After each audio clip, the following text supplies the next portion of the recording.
Steph Curry, how hurt are you really? The Warriors with a My Park lineup out there. Nick Young, Kevon Looney, Duke point guard, Quinn Cook, and none of these wannabes want to see the Quinn. Started off the game 5 of 5, absolutely wet from behind the arc. Buddy Hield, all he wants to do is let these go. The straight gunner finding his role in Sacramento as a six-man, hits it to end the first quarter.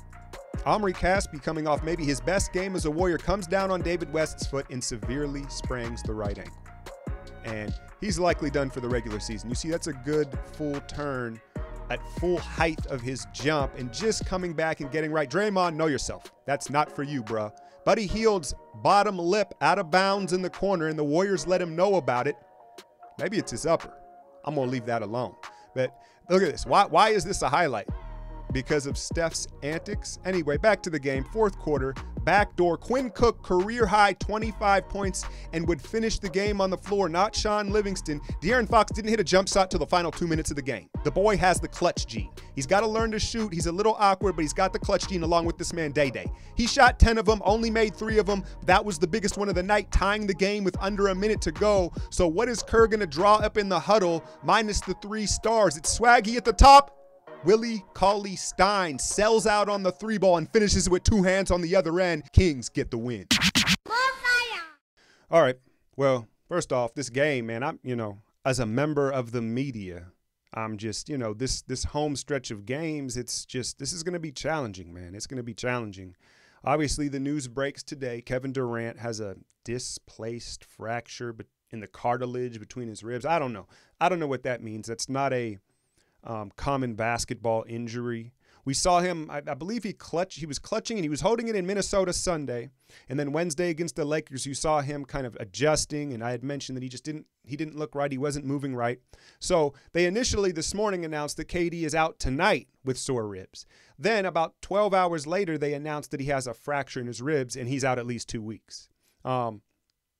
I have no doubt that Kevin Durant's ribs are injured or sore, but the way that they've released the news, both about Klays' thumb and KD's ribs, is a little funny style to me. And usually a team just kind of releases the report like, yo, he's out, he has this. But they've kind of been like slow leaking the injury reports, I guess. And it just seems a little weird.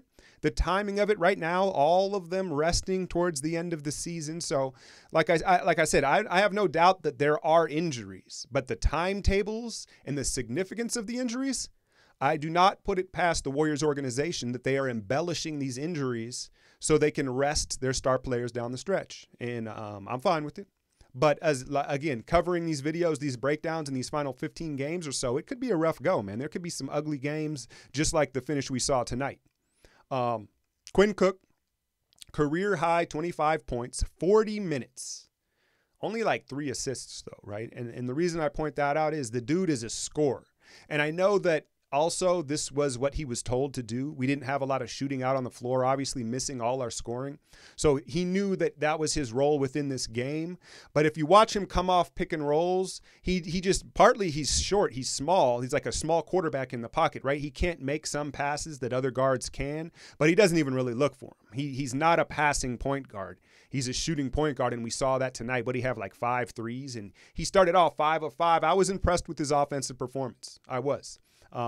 But I think that down the stretch, and not that he's going to ever be playing down the stretch for us other than this situation now, but when things tighten up and if teams decide to trap him off of a pick and roll, being, maybe 6 foot tall and not having great vision as it is, that's problematic. He only kind of has one option off the pick and roll, and that's the jumper. And so teams, that just makes things easier to defend. I think Sacramento was kind of caught off guard in the first half with him, and then they adjusted down the stretch. Omri Caspi, that looked bad. Now, we've saw Bell go down. We've saw Steph go down. I mean, the list goes on, and we've seen the ankle several times, but that one looked like the worst. It looked bad. Just gauging off his pain, his reaction, and the way he reacted, he possibly could be done for the season. And I mean, even into the playoffs, just because he was already, you see a player like Omri where it takes a while for him to build confidence and get back into conditioning. This one looks like it's going to be several weeks. And I question, his name had been brought up. If we were to call somebody up for the playoffs from the G League, whether that's a Terrence Jones or the Chris Bouchard, that's the Fox dude, Chris Boucher, Damian Jones, whoever it is, the one spot that would be waived, you have to look at Omri Caspi now. They may consider just waiving him because I don't know what use he's going to be if he has to, come back from another injury. So that was unfortunate. The game, there's not a whole lot of schematics to talk about. The effort was there. Down the stretch, Draymond tried to play hero ball, man. And it doesn't, he hit one, right? And that was almost fool's gold. And then the next two were just awful. He shot 9 threes, and the offense was completely stagnant. I understand why Quinn was in there with 25 points, but I thought Livingston, he might have went back to Livingston late and take advantage of his size in the post. De'Aaron Fox, his only 2 shots came in the final 2 minutes. The boy has the clutch gene.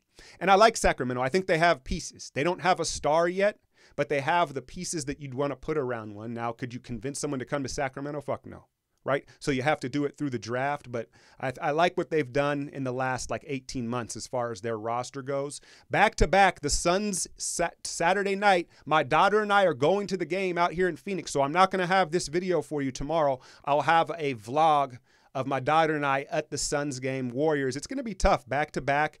Only a 10 active players. They may have to, I don't know what they're going to do, man, but it should be an interesting game. Hit that like, share, and subscribe. I'm out, y'all.